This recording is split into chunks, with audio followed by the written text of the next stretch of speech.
Hello, today we're going to look at Tumblebooks, and what I'd like you to do after you log in and you navigate to the Tumblebooks website, when you first open it up, this is the screen you will see, and the most important thing I want to point out is this little book guy who is pointing to 6 different features that you can click on. Today I'm just going to focus on storybooks and read-alongs, but after you view this video, you can feel free to take a look at the other options that are on here. Let's start with storybooks.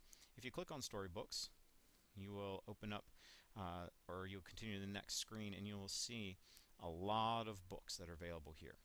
Now you could scroll through these and read all of their summaries and go one by one, or you can actually sort them by what's new, by an author, or even by reading level. Now, since there are a lot of books in here from K through 4 and even higher, I would suggest sorting by reading level. Now it's set right now for ascending, so right now I've got more of my lower reading books first, and you can tell that by the grade and the accelerated reader. So I'm going to switch to descending, and so now I can see books that might be more appropriate for your reading level. Now, a couple things you want to know about these summaries. You will see the title of the book, you will see the author, illustrator, and this is really important right here.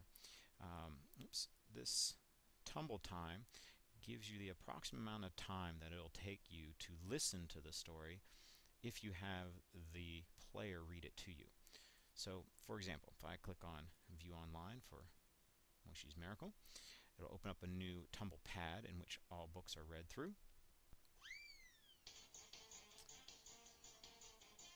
Of course, I can skip this introduction, or I can listen. Now, I'm going to pause it here for a second, because over here you'll notice I can adjust the volume. I can switch from auto to manual. Auto will allow it to continue to read page by page even when it gets down to the end. It'll automatically go to the next one. If you switch to manual, you control when it turns the page or when it continues. I'll show you here. Hit play. Star bright, magic on a winter's night. White snow, candle glow, far away and long ago. In the poor village of Wishniak lived a milkman named Wood. Now you can continue reading through this, or you could do it manually, or you can even turn the sound off and just read on your own if you like. Now I'm going to close this, and I'm going to go back. And actually I can go up here and click on Home just to be even quicker. And those are storybooks. There's also read-alongs. And in read-alongs, there's not as many.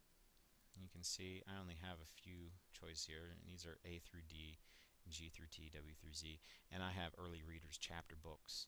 Some of these aren't there, like for example graphic novels. There won't be any books there. They're still working on adding these. But if I click on chapter books, there's only one page of books titled A through Z, so there's not a whole lot.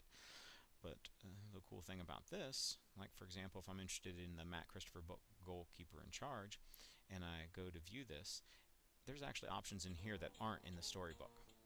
So I'm going to skip this intro, go straight to it. Now, because these are chapter books, you'll notice it actually begins with chapter 1, and that's actually shown right here. That's chapter 1. A couple cool things that this allows you to do is through menu options, I can actually take notes. I can bookmark my page. I can actually go through chapters. So maybe if I was at chapter 5, I can go straight to there. Also, if I'm reading this, and I can read this obviously without them reading to me, or I can actually click the play button and let them read it to me. Chapter 5. As Tina slowly walked toward Meg and Zoe, she noticed 2 things. She saw. Now, I'm going to pause it because what if I had some interesting thought that I wanted to write down? Well, I can go to the menu options, I can go to my notes, and I can actually enter a note on my page, and I will stay up there till I come back to it. I could also, if I want to remember this, I could bookmark this, and it'll say chapter 5, page 3, and I can add this, and I'll have a bookmark to go exactly where I need to go. So a lot of cool things you can do here. So feel free to search through, find an interesting book, listen to or read through it, and even try checking on some other cool options that are in here. Like I said, if you go to the home page, there's something called Tumble TV. There are nonfiction books, language learning, puzzles and games, and other things. So have fun.